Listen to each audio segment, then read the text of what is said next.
ರೈತ ವಿರೋಧಿ ಕಾನೂನುಗಳನ್ನು ಜಾರಿ ತರುತ್ತಿರುವ ವಿವೇಕಿ ತಾಲೂಕು ದಂಡಾಧಿಕಾರಿಗೆ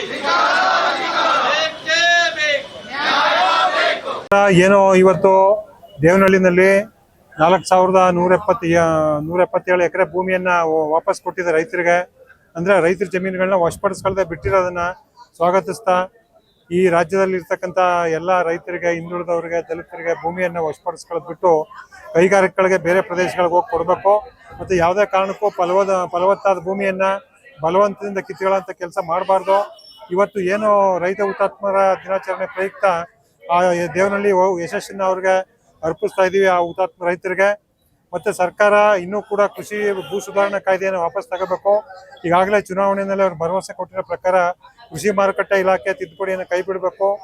ಮತ್ತೆ ಈಗಾಗಲೇ ಏನು ಸ್ಥಳೀಯ ಸಮಸ್ಯೆಗಳಿದೆ ಅದನ್ನು ಬಗೆಹರಿಸಲಿಕ್ಕೆ ಜಿಲ್ಲಾಡಳಿತಕ್ಕೆ ಮತ್ತು ತಾಲೂಕು ಅಧಿಕಾರಿಗಳಿಗೆ ಸೂಕ್ತ ಸೂಚನೆಯನ್ನು ಕೊಡಬೇಕು.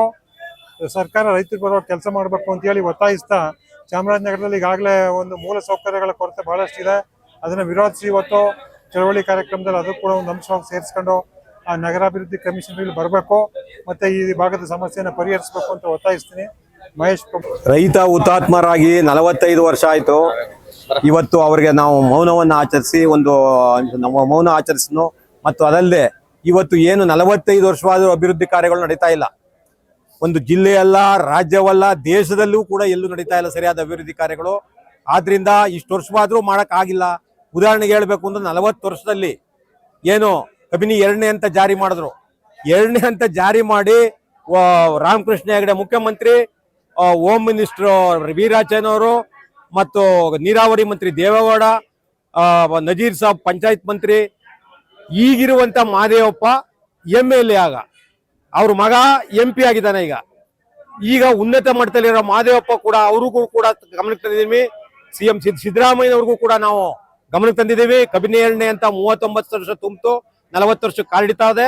ಈಗಲಾರು ಮಾಡಿ ಅಂತ ಹೇಳ್ತಾ ಇದೀವಿ. ಈ ರೀತಿ ನೆನೆಗುದಿಗೆ ಬಿದ್ರೆ ರೈತ ಯಾವ ರೀತಿ ಮಾಡೋದು? ಇದಕ್ಕಿಂತ ಬ್ರಿಟಿಷ್ರೇ ಒಳ್ಳೇದಾಗಿದ್ರು. ಮಲಪ್ರಭಾ ನದಿ ಮಾಡಿ ನೀರ್ ಕೊಟ್ರು, ಅಲ್ಲಿ ನೀರ್ ಬಳ್ದು ಆ ಭತ್ತಕ್ಕೆ ಗಲಾಟೆ ಆಯ್ತು, ಭತ್ತಕ್ಕೆ ಲವಿ ಕೊಡಿ ಅಂತ ಗಲಾಟೆ ಆಯ್ತು. ಮಲಪ್ರಭಾ ಯೋಜನೆ ಮಾಡಿದವ್ರೆ ಅವರು. ಆದ್ರೆ ಇವರು ಕಬಿನಿ 2ನೇ ಅಂತ ಜಾರಿ ಮಾಡಿಲ್ಲ ಅಂದ್ರೆ ಬ್ರಿಟಿಷ್ಗಿಂತೂ ಕಳವೆ ಆಯ್ತು. ಕೂಡ್ಲೆ ಅದ್ ಎತ್ಕೊಂಡು ಮಾಡ್ಬೇಕು. ಅದಲ್ಲದೆ ಪ್ರತಿ ಜಿಲ್ಲಾಡಳಿತದ ಭವನಗಳಲ್ಲೂ ಕೂಡ, ತಾಲೂಕು ಕಚೇರಿಲೂ ಕೂಡ ಇಲ್ಲೇ ಶುದ್ಧವಿಲ್ಲ ನೋಡಪ್ಪ. ಇಲ್ಲೆಲ್ಲ ಎಲ್ಲ ಯಾವ ರೀತಿ ಮಲಿನಗೊಂಡದೆ, ಬಂದವ್ರು ಯಾವ ರೀತಿ ಮಾಡ್ಬೇಕು.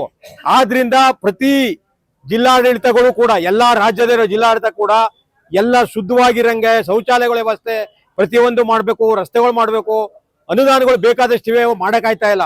ಆದ್ರಿಂದ ಇವತ್ತು ಟ್ರಿಬ್ಯುನಲ್ ಆಗ್ತೆ ಅಂತ ಹೇಳ್ಕೊಂಡ್ ಬಂದಿರೋ ಕಬಿನಿ 2ನೇ ಯೋಜನೆ ಕೈ ಬಿಡೋದು ಸರಿ ಇಲ್ಲ. ಇವತ್ತು ಟ್ರಿಬ್ಯುನಲ್ ಆಗ್ತಾ ಇಲ್ಲ, ಯಾವ್ದು ತೊಂದ್ರೆ ಇಲ್ಲ, ಹಣಕಾಸಿಗೂ ತೊಂದ್ರೆ ಇಲ್ಲ. ಯಾಕಂದ್ರೆ 900 ಕೋಟಿಗ DK ಶಿವಕುಮಾರ್ ತುಮಕೂರ್ಗೆ ಹಾಕಾರ. ಇನ್ 40 ವರ್ಷ ಆದ್ರೂ ಇಲ್ಲಿ 10 ಪೈಸೆನೂ ಹಾಕಿಲ್ವಲ್ಲ. ಇನ್ನು ಮಾತ್ರ ಯಾವುದೇ ಕಾರಣಕ್ಕೂ ನಾವು ಇವರು ನೀಲಿ ನಕ್ಷೆ, ಕೆಂಪು ನಕ್ಷೆ ಅಂದ್ರೆ ನಾವು ಬಿಡಲ್ಲ. ನಾವು ಬಡಿತೀವಿ ಇವ್ರನ್ನ. ಈ ಕೂಡಲೇ ಅದನ್ನ ಕಾರ್ಯನ ಕೈಗೆತ್ಕೋಬೇಕು. ಮತ್ತು ಹುತಾತ್ಮರ ಕುಟುಂಬಗಳಿಗೆ ಶಾಂತಿ ಸಿಗಲಿ, ಅವ್ರಿಗೆ ಒಳ್ಳೇದಾಗ್ಲಿ ಅಂತ. ಅದಲ್ಲದೆ 3 ಜನ ಪೊಲೀಸರು ಸತ್ತವ್ರೆ, ಅವರು ನಮ್ಮ ರೈತರ ಮಕ್ಕಳೇ. ಅವ್ರಿಗೂ ಕೂಡ ಶಾಂತಿ ಸಿಗಲಿ, ಅವ್ರ ಕುಟುಂಬಕ್ಕೆ ಶಾಂತಿ ಸಿಗಲಿ ಅಂತ ಹೇಳ್ತಾ ಯಗೋಡಿಪುರ ಮಹೇಶ್ ಕುಮಾರ್.